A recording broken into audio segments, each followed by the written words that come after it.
I'm here today to persuade you into making self-murder socially acceptable. Of course, when I say self-murder, I mean suicide. For many years, suicide has had a negative connotation.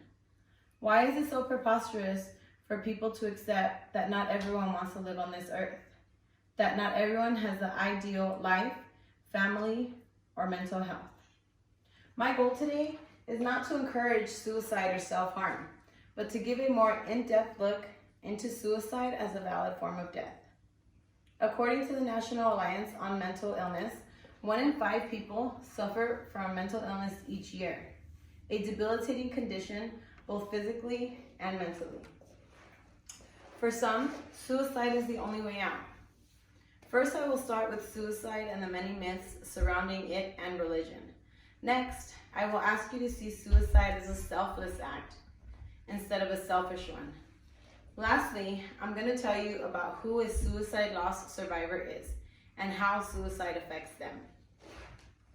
Many people do not have the proper understanding about suicide and what it entails.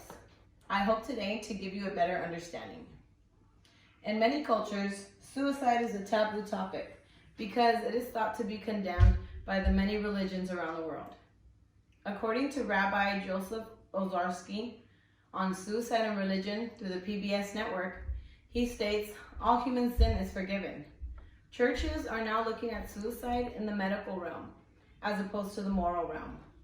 While there are still many religions that look negatively upon suicide, it is slowly becoming more accepted as more research is done. Another myth about suicide is that someone has to be crazy to consider suicide. The Suicide Prevention Program of the University of Illinois tells us that most people have thought about suicide from time to time, but only because they have thought about it doesn't mean they will act on it. To many people, suicide is viewed as a selfish act, but sometimes it can be the last and most selfless act a person can do. For many, suicide is selfish because the person who has chosen to take their life did not take into consideration the grief of loved ones left behind. 2 possible reasons why one would say suicide is a selfish act is because it's easier to comfort the suicide loss survivor than it is easier to say suicide is a selfish act. Instead of really trying to understand the pain and devastation a person must be feeling. Grief is hard on everyone, especially when you lose someone to a self-inflicted injury that you think could have been prevented, when in reality, there is no way to prevent suicide in some instances. Although it is hard to fathom losing someone, it must be even harder to imagine the pain that person has endured living a life full of desolation and sadness. The Mayo Clinic, an American nonprofit academic medical center, defines depression as a mood disorder that causes a persistent feeling of sadness and loss of interest, also called major depressive disorder or clinical depression. It affects how you feel, think, and behave, and can lead to a variety of emotional and physical problems. You may have trouble doing day-to-day activities, as sometimes you may feel life isn't worth living. At some point, depression sufferers may feel they are a burden to the people they love. In a WebMD article by clinical psychologist Seth J. Gillihan, PhD, he states that one might feel like you're holding back your loved ones from living a more free life if they have to devote more time and take time off work to care for you.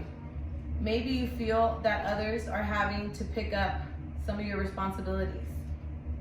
Feelings like these often lead to suicide to remove the burden from loved ones.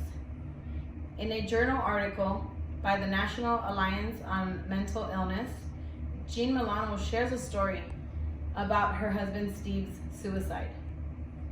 As human beings, it is difficult for us to relate to mental pain and empathize with what someone so afflicted is feeling. I believe this is one of the reasons why suicide is so stigmatized and misunderstood. Most of us can easily understand physical pain, since at some point or another in our lives, we have experienced some form of it. But not everyone has experienced debilitating depression. Suicide loss survivors are the loved ones left behind after a suicide. Being a suicide loss survivor is a devastating experience. It may leave one feeling angry, numb, and very sad. I imagine there would be endless thoughts of what things could have been like if their loved one had gotten the help they needed.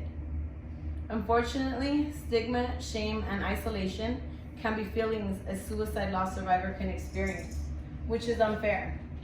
A person should not be judged for the actions of another. In the end though, there is not much consolation after losing someone to suicide. The only thing suicide loss survivors can do is sympathize with their loved one that chose to end their life and try to understand how that pain became too much. Many groups for suicide loss survivors are there to help such individuals. Although it will not bring their loved one back, they can try to cope with their loss and try to understand the situation their loved one was in. In conclusion, the world has evolved so much within the past half century. Don't you think it's time we stop looking upon suicide with such judgment and accept it for what it is? Thank you.